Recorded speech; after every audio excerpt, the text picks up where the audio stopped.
I was a flighter. I for sure would leave. I also had a really hard time being seen emotional. So I have very many experiences of like going to the bathroom at work to cry. Like I couldn't let anyone see it. So if you relate to me, you were probably also a flighter, and that is okay. Women think, okay, I can't cry. I can't show weakness. I can't look stupid or dumb or like he has something on me. I'm just going to block out the feeling and then rush into having this moment where I say, and I get to have my moment of subtle revenge. That's really what it is. I call it the HR rep. If I knew I said something not out of place of love, I would quickly say something like, baby, you know what? I feel like what I just said didn't come from a place of love and compassion. What I really wanted to say was that I love the ideas that you have, and I want to make sure that I'm fully present to have the eyes and ears to hear it and feel it.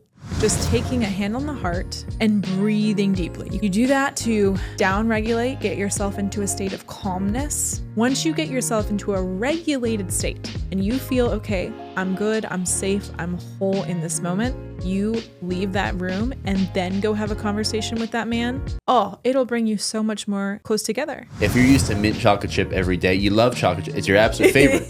But then that one day you get rocky road, I'm probably like, you're like, ooh. Okay.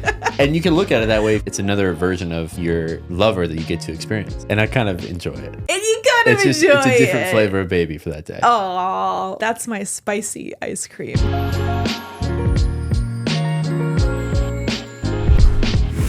Welcome back to Listen Before Love. We are back again. Hello, Beaverton Sweet. Hello. I'm so excited. Ooh. And I just can't hide. Come on now. Oh, I love that. Well, welcome to the party, everybody. Today, we are going to be talking about something that I know somebody needs some help with, especially the men out here. But hey, this is an equal opportunity roast on this podcast.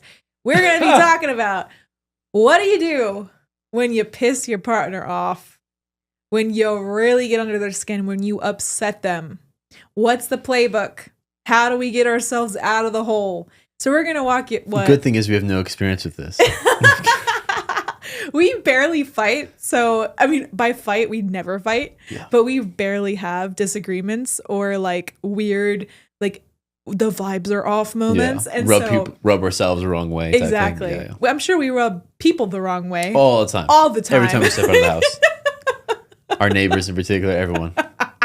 That's not true. Our neighbors gave us a Christmas gift. Yeah, they love us, but we're definitely weird. Yeah, we're definitely weird. Yeah. We're definitely weird. But let's dive into it. So one thing that we talked about in the last episode around reading emotional signals and cues is how you can pick up on the energy that someone is upset. I want to start here because we're going to flip the dynamic to be when you have upset your partner, how are you able to tell? What are some signals that people should look out for? Because I think we're very intuitive, but some people out here cannot tell when they've said something that's upset their partner. And this is what creates like silent treatment. And it's usually the guy being like, did I say something to upset you? And by that time, it's too late, buddy. It's over. It's too late. So what can we bring people's attention to be able to tell when they've upset someone? Well, number one, it's any sudden change in behavior. That's very clear. If they start acting in a way that's different from how they act 95% of the time, there's probably something up. And it's maybe something you did, maybe something happened to them at work, whatever happened. There's something in that equation that caused that to take place more than likely. And so having the awareness of if you did it is very, very important, because as humans, we have digressed from a place where we can just say, hey, what you said really hurt my feelings right there immediately. We kind of indirectly just don't confront what happened. Right. And then continue to go upon our day. But sadly, that's tearing relationships apart. Right. Inch by inch, incrementally, every single conversation like that.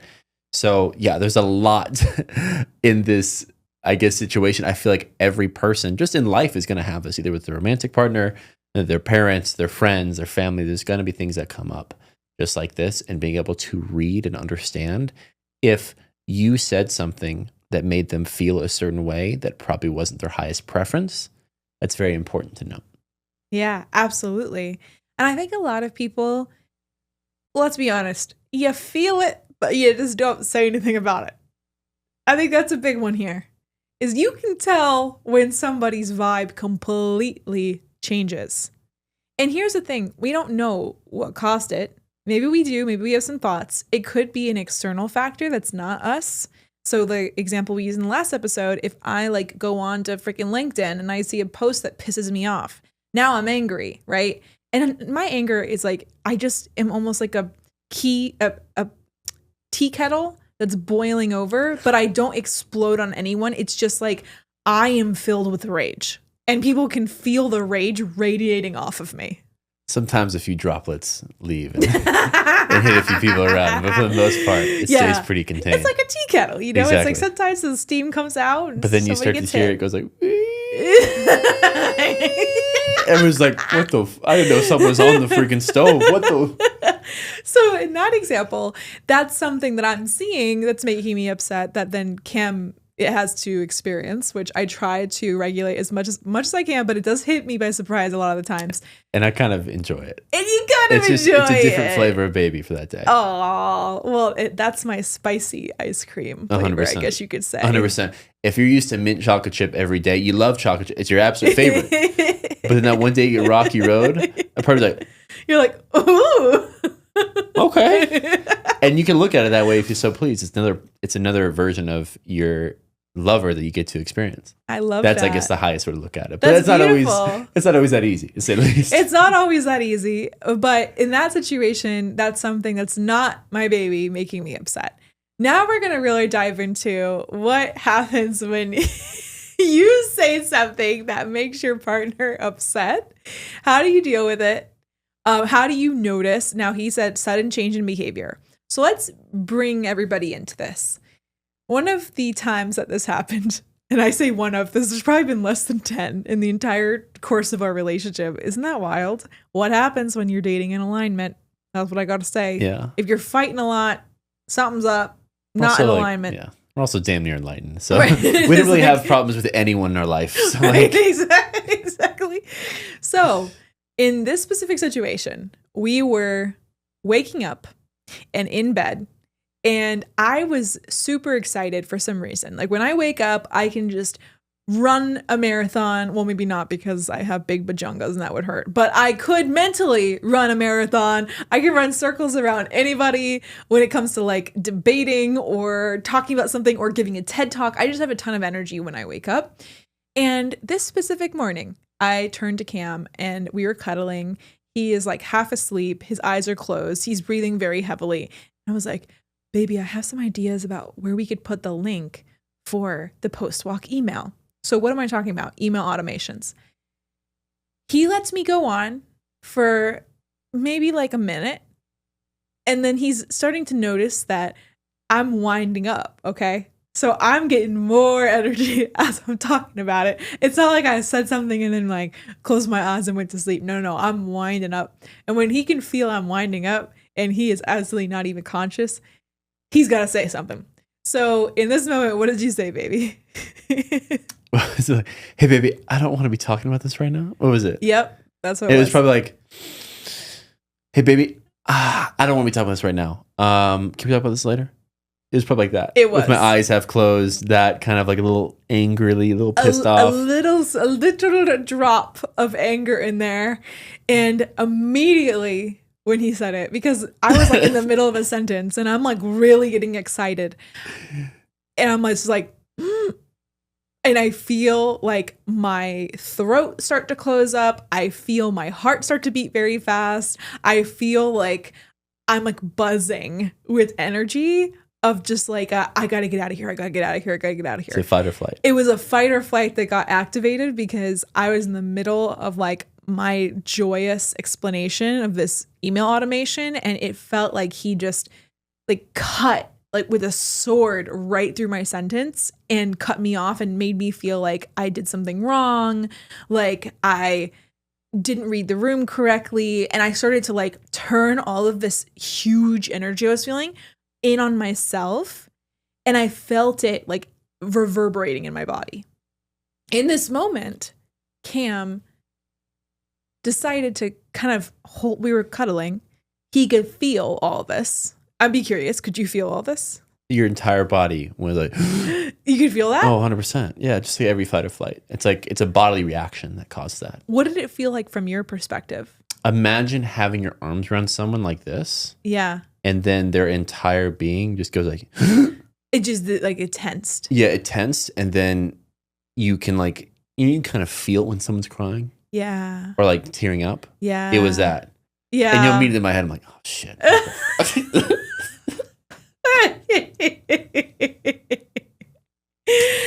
Oh man, it's funny that you could feel that, because I think, let's be honest, everybody, I think a lot of the times we think we're slick and that our like embodied reactions no one can feel. Oh no, a lot of the time they're very powerful, especially within women. Oh my They're gosh. very powerful, and the energy shift, you can feel that from a mile away. I mean, it is truly, it feels like you're going from being completely relaxed, like a little bunny who's just enjoying its plate of grass, to just like, I gotta run because I'm being hunted. It's so night or day. So in a family dynamic, when mom is mad or sad, everyone in the house knows it. Yeah. That's just how it's always been. Same for dad to some extent, but definitely the feminine side. Yeah. Because feminine has always kind of created the energy of the room. Mm-hmm. And so when that energy feels different from what they're used to, everyone can, the pets can feel it right now. Right? Guaranteed. It's so true. And so this moment happens. I want to like leave the bed because I'm feeling like rejected. I'm feeling like I did something wrong. I'm feeling like, oh my gosh, like I feel so stupid, all this stuff. And Cam, like very lovingly, he doesn't say anything, but he just like feels that I want to like leave, and then just held me like tighter, just a little tighter. And then I'm like, I know what he's doing because I can zoom outside of myself and feel like, oh God, okay, he knows what's happening. I'm being triggered. My fight or flight is going. He's trying to calm me down. It's okay. I can react. I can cry. Just let it out. And so I can tell in like the metagame, like what he was doing, but I was also still in fight or flight. So I was going back and forth between these two realities. And yeah. And this example is good, but it's not great because we are both very advanced in communication and human connection. Right. So I think I've talked about this actually in a previous podcast, but it's important to kind of reinstate again. What I did there was I immediately recognized, and this is important for, I guess, every situation, recognized that the words I was speaking out of my mouth weren't coming from a grounded place of love. I was a little angry. I was a little pissed. And so that is something that we can know about ourselves. We can tune into our own emotions, our own words, and then know that we are sending pretty much, we're throwing a grenade in the fire when we are saying something emotionally charged. Yeah. And that is something that we can then take full ownership of and then ask the person how they are feeling later on. In this particular situation, what happened was I noticed I said something, and then I noticed your fight or flight kicked in, and I read that in particular situation, and I realized, let me show her that it's okay. Yeah. If I were to have immediately and quickly got out of the cuddle position and like moved aside, that would have been, I mean, detrimental to how you view yourself, how you relationship, your entire identity. Yeah. That would have been terrible. And oftentimes when people fight, they try to do the opposite immediately after when they realize they said something wrong. Oh my gosh, I'm so sorry. Let me go eat your favorite food. Let me do this for you, whatever it is. That's also not good. Right. In this case scenario, that felt like the appropriate action. And I feel like it was to kind of hold you safe in a cocoon. It feels, just let you feel it. Right. And if it was wrong, please let me know. Well, let's slice the situation as if we were like both really in the beginner stages of our development journey. Okay. So if we're in the beginner stages of our development journey, are we still in bed and so over something? Yes. This is like relatively small, right? Yes. This isn't like a big blowout fight. Do you want to go into the relatively small thing? Well, I honestly think the relatively small things are what makes up a relationship. Like it's like the small things that create the big things. So let's imagine the exact scenario that I just laid out to you. you are experiencing. Perfect. Okay. So if I said that, what I immediately would say after, if I feel as if I knew my energy wasn't fully loving, wasn't fully grounded that moment, I knew I kind of threw a little energetic word grenade into our space. Yeah. And especially once I see a reaction or feel a reaction, even if I don't need any external feedback. If I knew I said something not out of a place of love, I would quickly say something like, baby, you know what? I feel like what I just said didn't come from a place of love and compassion. What I really wanted to say was that I love the ideas that you have, and I want to make sure that I'm fully present to have the eyes and ears to hear it and feel it and see it clearly of what you're trying to tell me, because I feel like it is important. I just ask that if we can wait another like half an hour or so before we can have business talks, if that's okay with you. So that would be absolutely beautiful, but I would have left the room. You think so? Immediately. Really? I definitely would have. Mm. And here's the thing. It doesn't. It's so freaking nuanced. It's not as dramatic as it sounds. Like what I would have done, I'm really searching back into a past version of myself. Because I was a flighter. For sure. I for sure would leave. Like I couldn't handle the emotions. I also had a really hard time being seen emotional. So I would want to remove myself like entirely. So I have very many experiences of like having a crying shed or like going to the bathroom at work to cry. Like I couldn't let anyone see it. So if you relate to me, you were probably also a flighter, and that is okay. So let's just take that. In the moment, after he said what he said, this is what a past me would have done. I would be laying there. I would be having the fight or flight reaction. My heart would be beating. And I would pretend everything was okay. And then wait like probably a minute and a half. And then say, I'm going to go to the bathroom. And then get up and go to the bathroom and just stay there for like a long time. And then what would happen is he would then notice that I've been in the bathroom for a long ass time. And then get up, and now we're going to be communicating. I love it. So what do you do in that scenario? Okay. I'm in the bathroom. That feels so much more real. I'm hiding. Because this is what I used to do. Rewind. I just kind of said what I would say right after the initial grenade. I wouldn't have. You wouldn't have even been there for that. Nope. You would have left or like. Yep. And I probably wouldn't have had the awareness. What I said. Yep. That second time of, hey, baby, I feel like I just shared this from a place of not out of love. Yep. And I'm just, still waking, all that. I would say something very, very similar at the door of the bathroom, probably in the situation. So I'm in the bathroom. Yeah, you're in the bathroom. Doors, and you lock the door. The door is locked. The door is locked, of course. So what's your move? What are you doing? You're getting up out of the bed. What are you doing?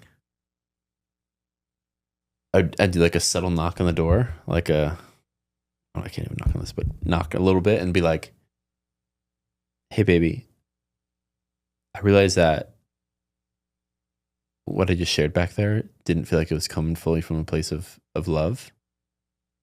And I just want you to know that everything you said makes perfect sense. And I completely agree. I just didn't, this early in the morning, just didn't have the ears to hear it. I wasn't, I guess, fully awake. And I just reacted in a way that I didn't really think was best.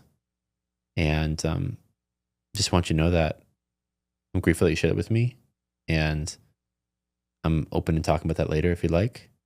But at this moment, I just want to let you know that everything you're feeling is completely okay. And anything I can do to help you in this moment, even if that means just give you space, I'm willing, able, and willing to do. So I love you, baby. I'll be right out here whenever you need me. That's so sweet. That's what I would say.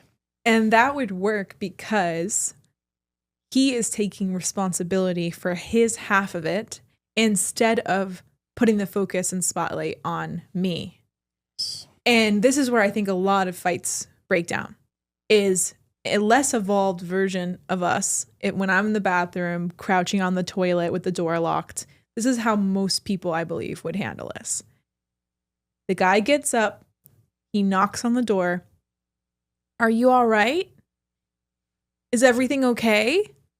And now I'm overwhelmed because now it's going to make me cry even more because no, I'm not okay. And like, I'm not okay. So don't ask that. And this is very subtle, but it's really if you true. learn this skill. Yeah, if you learn this skill, you squash so much conflict because we think the person wants to be asked, are you okay? Did I say something? You know what just happened. You know it as soon as you sent the message. Yeah. Before they even received it, you knew that it wasn't going to be taken well. And you don't need to be like, I'm sorry I made you sad. It's nothing about, I didn't mention a single thing about how you're feeling. Exactly. I just said, I'm here for you when you need me. Right. I love you. Anything I can do for you, let me know. Right. And you took responsibility for what you said. Full responsibility. And how you knew it wasn't coming from love. Because this is the real tea of what happens. The guy comes, he knocks on the door, he says, is everything okay? Did I say something to upset you? And you play kind of dumb, thinking that the woman is going to be grateful that you noticed that something is wrong. And some people have really low awareness, and that's okay if that's you. But what we need to notice is if somebody does go into fight or flight and leave, we have an opportunity to scan the moments before. And the answer will be in those moments. I promise you that. A lot of people ignore it, don't want to go in there, don't want to look at it. But if you scan, I said this and it was probably that. Let's be honest. You knock on the door and you take full responsibility, even just what Cam said, like, hey, I said something that wasn't coming fully from love, and I take full responsibility for that. Moving forward, I will make sure that I'm really intentional about the words that I bring to you. And I love your ideas. And I love hearing about these things. I want to make sure I'm able to bring my full presence to the moment. And I was just really groggy and sleepy in that moment. But I'm sorry. Let me know if you need anything. It's really that simple. And now the other person, let's say in this case, the woman, doesn't feel blamed. They don't feel like wrong for feeling what they're feeling. They don't feel it's a form of gaslighting, let's be honest, by you like asking what happened. Like, you were there. Women want you in your presence and in your like devotional attention as a man. They want to know that you're there in the moment and attuned to them. That is why Cam's strategy here is brilliant, because before you even have to ask, hey, what happened? You already know.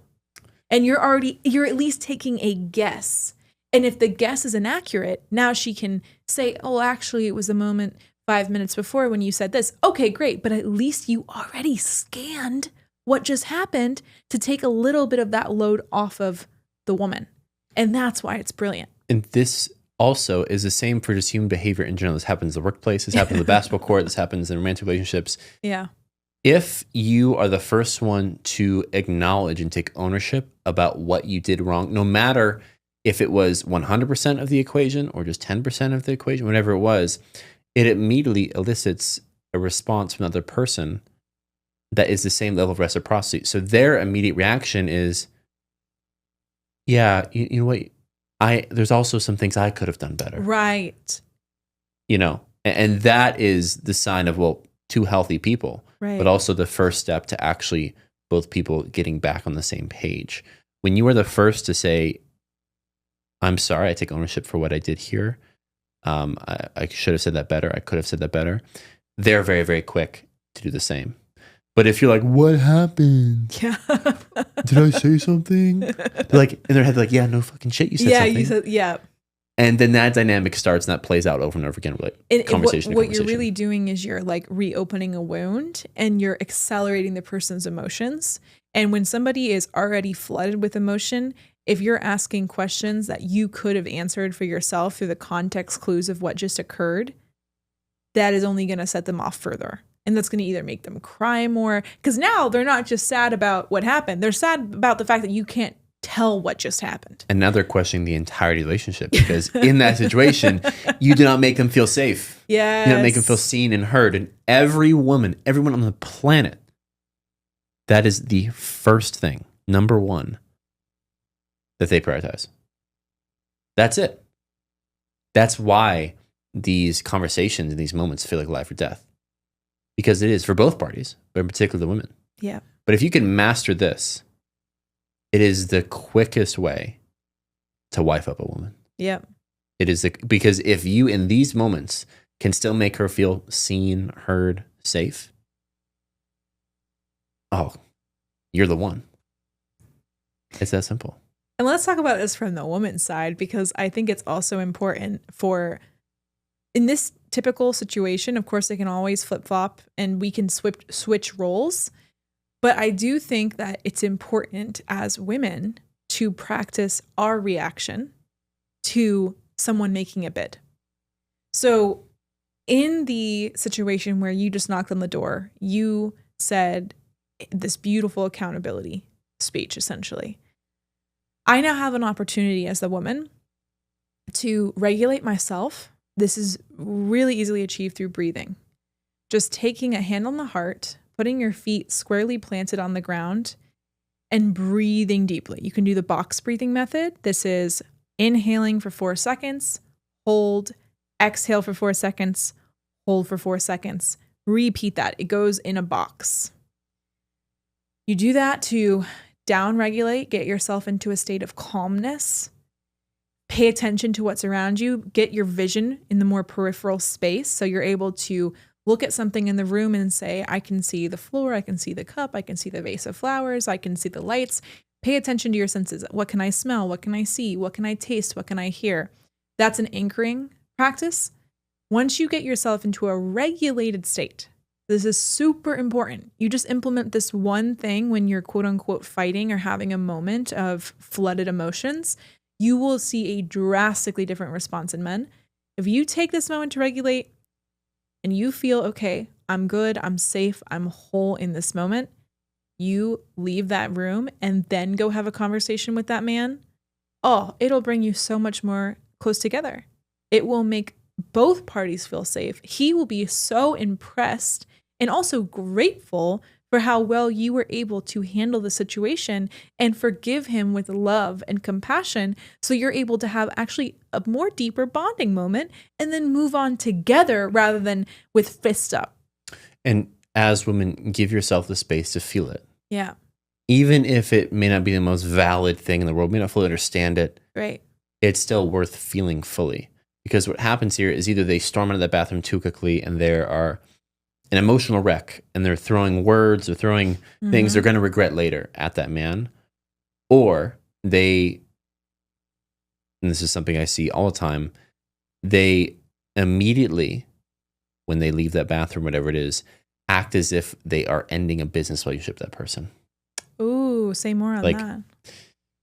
That did not make me feel great, and I'm going to need some space now. And this is something we really need to consider going forward because that is not okay. We'll do something like that. What they're doing there is blocking their own emotions from being felt in that moment. Ooh, yeah. You know that you allowed yourself to feel it when you can, with your head up, confidently walk into that room and say, that really hurt me. That really, the thing you said, I don't know what caused it to have this type of reaction, but it really did not sit well with me. And I love what you said. I fully love and forgive you. I need some time to process this. And everything is okay, and we can still business as usual, life as usual. But that just really hurt. So I'm gonna need some space to do so. There's always like some unique reactions that take place. But it's very important for the woman at that moment to acknowledge her own feeling. Yeah. Because going down the rabbit hole of, it's fine, everything's okay now. Yeah, HR rep. Okay. I call it the HR rep. I think a lot of women, and this is no shade to anyone, men do this too, but there's such a huge disembodiment in society right now. So that women think, okay, I've got to block the feeling. I can't cry. I can't show weakness. I can't look stupid or dumb or like, he has something on me. I'm just going to block out the feeling and then rush into having this moment where I say, and I get to have my moment of subtle revenge. That's really what it is, by going to the man and making him feel bad about himself. Jab at him. And make a jab, even if it does sound, HR professional, like, that moment we had in there is unacceptable. And I will not be handling or doing anything like that moving forward. And if you don't change your behavior in this area, I don't think we're going to work out. That is a woman deeply out of touch with their feminine. Yeah. That is a woman that allowed the boss woman within her, which it's okay to be a boss woman, but there's this hyper masculine part that steps in to hold the child that just got hurt. And a fully embodied woman, a fully embodied man will be able to not result into that type of behavior. Because that is not making the man feel good at all. Yeah. And is actually the last thing the woman needs for her own emotions. Yeah. So it's this, we see it all the time, but both sides embodying and taking full ownership of what they said, and then embodying, taking full ownership of what was felt, while also extending a hand of compassion and empathy for the other side. And physical touch. And physical touch, if possible, if it feels right in that moment. That will, if it's something that needs to be solved, if you want to look at it like that, that would solve it. 100%. Absolutely. I love that, baby. Well, we hope you enjoyed this beautiful role play today. I think some juicy insights in here. And the next time you do run into one of these situations, come and revisit this episode, baby. It'll always be here for you. But we are so, so grateful for you guys. Thank you for being here. We love you. We love you. Love you. And if you would like your own special episode on any situation or question in your life, please write a 5-star review anywhere you get your shows, but probably Apple Podcast, and send us a screenshot to the Listen Before Love Instagram, and we will make a beautiful dedication episode just for you. It's a way that you can help us, we can help you, our show can grow. We are into thousands of followers at this point on our shows, and we're so freaking grateful. But let's keep the momentum going, y'all. So we love you so much. Thank you for being here, and have the best week ahead. See you guys. Love you. Peace.